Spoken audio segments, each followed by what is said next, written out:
सभी मित्रों को नमस्कार, सुप्रभात।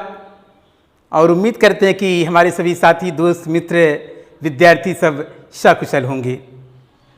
साथियों, हम लोग भारतीय वित्तीय बाजार के बारे में चर्चा पर चर्चा हमारा जारी है आपके बीच, और हमने 2-3 क्लासेज इस बीच ले चुके, इस पर चर्चा कर चुके हैं भारतीय वित्तीय बाजार पे। और हम लोग देखिए, इसके पहले वाली क्लास में हम लोगों ने आरबीआई की संरचना पर प्रकाश डाला, आपसे हमने बात किया, और फिर पुनः आज हम चर्चा कर रहे हैं आपके बीच आरबीआई के कार्य।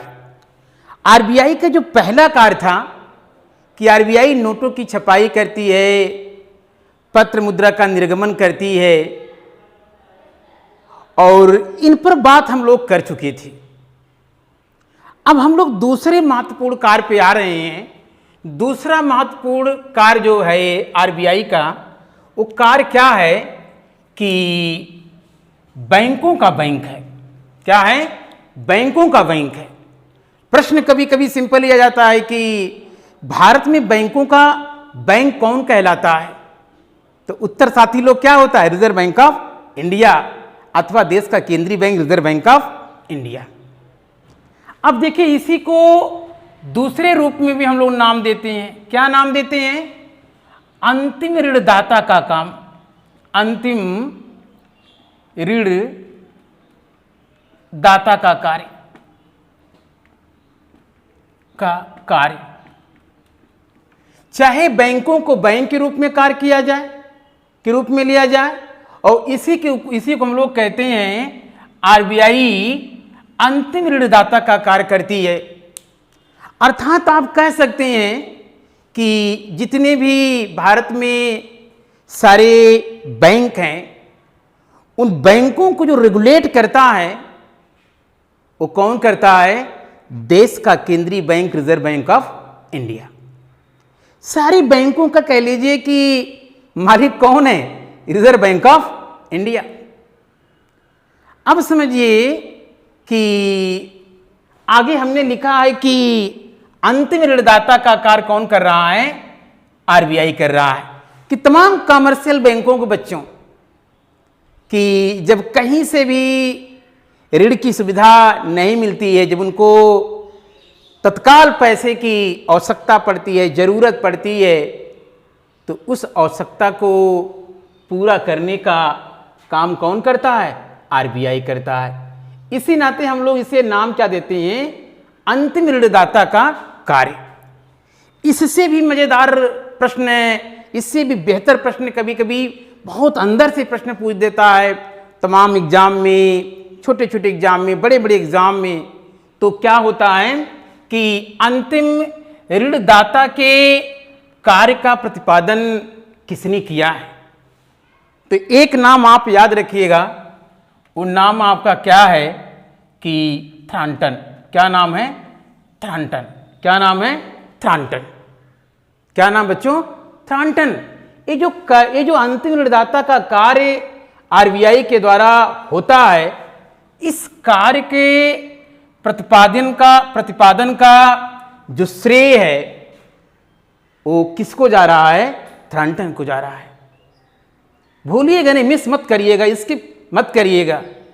अरे आप युवा हैं, कहते हैं कि युवा, आज का युवा ऐसा युवा है कि सोचता है कि तो हम इतिहास बदल देंगे।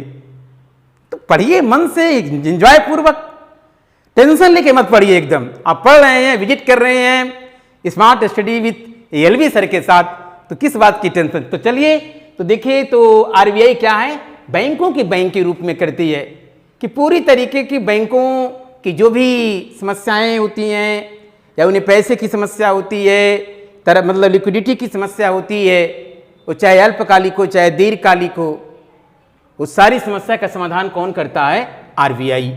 और इसी को हम लोग क्या कहते हैं? अंतिम ऋणदाता के रूप में कार्य।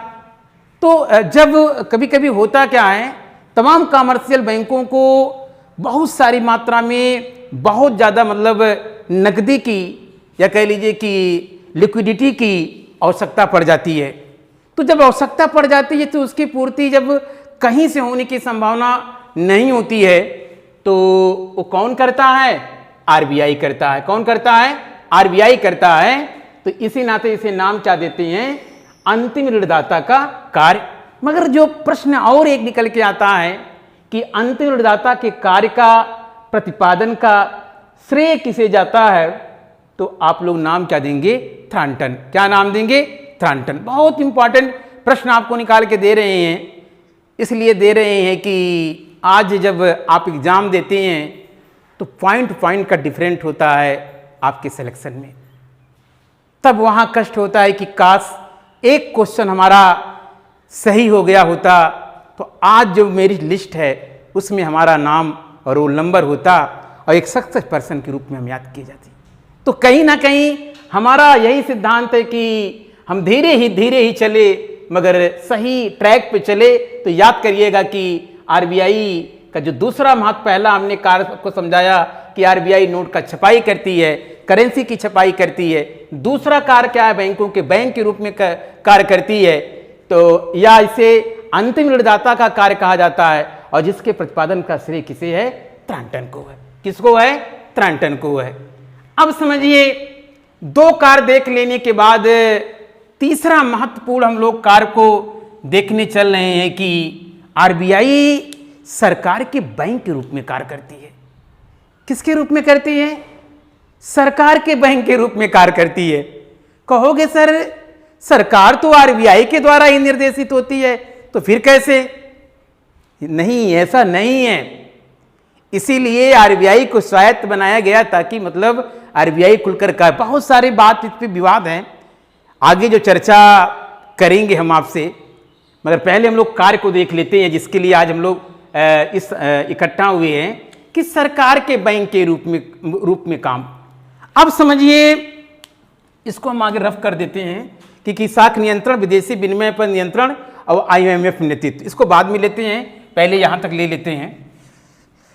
चलिए, अब आपको पता होना चाहिए कि कभी कभी होता क्या है, सरकार की जो राजस्व प्राप्तियां हैं, क्या है? जो सरकार की प्राप्तियां हैं, उन प्राप्तियों के सापेक्ष सरकार के जो एक्सपेंडिचर हैं, सरकार के जो व्यय हैं, पता है भारत एक वेलफेयर स्टेट है, एक कल्याणकारी राज्य है और इस कल्याणकारी राज्य होने के नाते भारत सरकार या तमाम प्रकार की जो राज्य सरकारें हैं तमाम फ्लैगशिप प्रोग्राम लेके आती हैं और उस फ्लैगशिप प्रोग्राम के द्वारा कहीं ना कहीं देश का कल्याण करती हैं। तो कभी कभी होता है क्या, जो उनके पास राजस्व आता है टैक्स के माध्यम से या तमाम जो पब्लिक सेक्टर के मतलब यूनिट हैं उनसे पैसा आता है या मतलब क्या ना शुल्क से पैसा आता है। तो अगर मान लीजिए राजस्व कम हो रहा है और व्यय ज़्यादा है तो उस आय और व्यय के अंतर को पूरा करने के लिए जब सरकार को पैसे की आवश्यकता पड़ती है तो सरकार हमारी कहाँ जाती है? सरकार कहाँ जाती है? आरबीआई के पास। कहाँ जाती है? आरबीआई के पास। उनसे आरबीआई से क्या लेती है? उधार लेती है। और कैसे उधार लेती है? याद करिएगा, सिंपली एक क्या जारी करती है? ट्रेजरी बिल जारी करती है। क्या जारी करती है? Treasury bill. और इस ट्रेजरी बिल के माध्यम से अपनी जो धन की मतलब आवश्यकता, जो पैसे की आवश्यकता है, वो किससे लेती है? किससे लेती है? आरबीआई से। अब बड़ी बात यहाँ पे ये निकल के आती है कि जो ये ट्रेजरी बिल है जिसके माध्यम से सरकार आरबीआई से पैसा ले रही है, इसका नाम है ad hoc treasury bill. Ad hoc treasury bill. अब एड हॉक ट्रेजरी बिल जारी करती है किसके नाम से? आरबीआई के नाम से। और सबसे बड़ी बात यह है, जो भारत सरकार के द्वारा एड हॉक ट्रेजरी बिल जारी की जाती है उसका मात्र एक खरीदार कौन होगा? कौन होगा? इसे कौन खरीदेगा? कौन खरीदेगा? मात्र आरबीआई। कौन खरीदेगा? आरबीआई। सबसे बड़ी बात ही निकल के आती है। तो बच्चों, हम लोगों ने देखा कि यदि सरकार को पैसा प्राप्त करना होता था या कर्ज लेना होता था तो एक काम करती थी कि सिर्फ मतलब ट्रेजरी बिल जारी करती थी और उस ट्रेजरी बिल का नाम था एडहॉक ट्रेजरी बिल। क्या नाम था? Ad hoc treasury bill. इस 1 अप्रैल 1997 के पहले जब भी देश की सरकार को आप लोग कह लीजिए कि पैसे की आवश्यकता जब भी होती थी, तुरंत आरबीआई के नाम एडहॉक ट्रेजरी बिल जारी करती थी। और इसलिए देखिए हमने जारी करता सरकार लिख दिया है और किसके नाम? आरबीआई। और तुरंत जितनी मात्रा में पैसा आरबीआई चाहती थी वो पैसा पैसा प्राप्त कर लेती थी। तो कहीं ना कहीं समस्या ये निकल के आता था कि सरकार को जब चाहे तब आरबीआई से पैसा ले लेती थी और मात्र किसके द्वारा? एडहॉक ट्रेजरी बिल के माध्यम से। अब एडहॉक ट्रेजरी बिल का सिर्फ जो खरीदार होता था वो सिर्फ आरबीआई खरीद सकती थी। और सबसे बड़ी विशेषता जो एडहॉक ट्रेजरी बिल में कि इकोनॉमी में, आपके देश की अर्थव्यवस्था में साथियों तत्काल मतलब क्या नाम है कि कह लीजिए उसका मौद्रीकरण हो जाता था, मतलब तरलता या लिक्विडिटी कह लीजिए कि बढ़ जाता था। तो कहीं ना कहीं ये तो सही नहीं है कि जब सरकार चाहे पैसे की आवश्यकता उसे हुआ और आरबीआई के नाम एक ट्रेजरी बिल जारी कर दे और फिर पैसे को प्राप्त कर ले।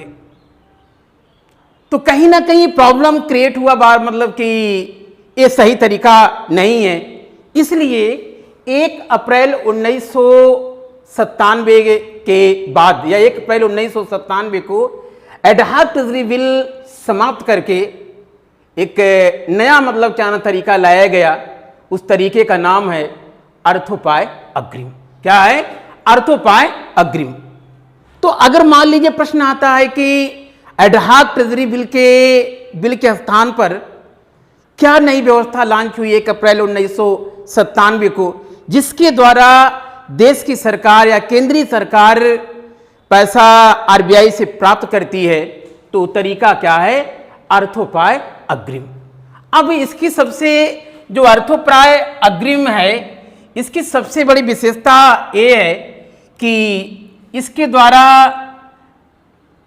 द्वारा मतलब जो देश की सरकार है, क्या है? देश की सरकार है, अगर पैसा लेना है तो मात्र 3 माह के लिए लेगी कर्ज। कितने दिन के लिए? 3 माह के लिए या 3 मंथ के लिए कह सकते हैं आप लोग कि जो अर्थोपाय अग्रिम से मैक्सिमम अधिकतम से अधिकतम समय सीमा क्या है? 3 माह। अगर 3 माह तक के अंदर अगर सरकार मतलब क्या नाम है कि जो पैसा अर्थोपाय अग्रिम के माध्यम से जो कर्ज ली है, अगर मतलब सरकार नहीं लौटाती है तो सरकार का जो फिजिकल डिफिसिट है उसमें वृद्धि हो जाती थी। और दूसरी सबसे बड़ी विशेषता ये थी कि अर्थोपाय अग्रिम के द्वारा अगर सरकार ने आरबीआई से कर्ज लिया है तो कहीं ना कहीं आप ये कह लीजिए कि हर हाल में उसे रीपो दर के बराबर कह लीजिए ब्याज दर देना होता था। तो कहीं ना कहीं अब वर्तमान समय में या 1 अप्रैल 1997 के जो पहले की कंडीशन थी, बहुत आसान तरीका था आरबीआई को देश को सरकार को मतलब आरबीआई से कर्ज लेना। मगर जब से 1 अप्रैल 1997 की जो नई व्यवस्था लागू की अर्थोपाय अग्रिम के रूप में, तब से मतलब देश की सरकार को आरबीआई से कर्ज लेना आसान नहीं रहा। तो याद करिएगा, यदि प्रश्न आता है कि एडहॉक ट्रेजरी बिल के स्थान पे नई व्यवस्था अर्थोपाय अग्रिम कब से प्रभावी हुआ, तो उत्तर क्या निकल के आएगा? 1 अप्रैल 1997।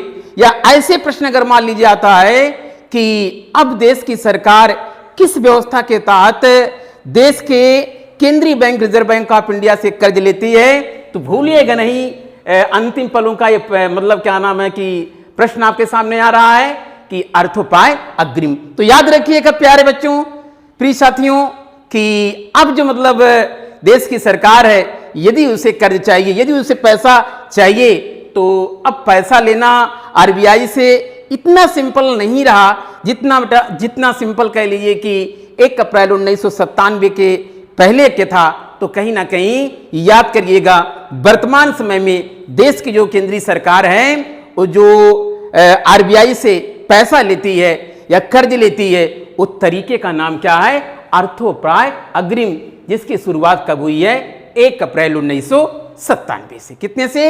1 अप्रैल 1997 से।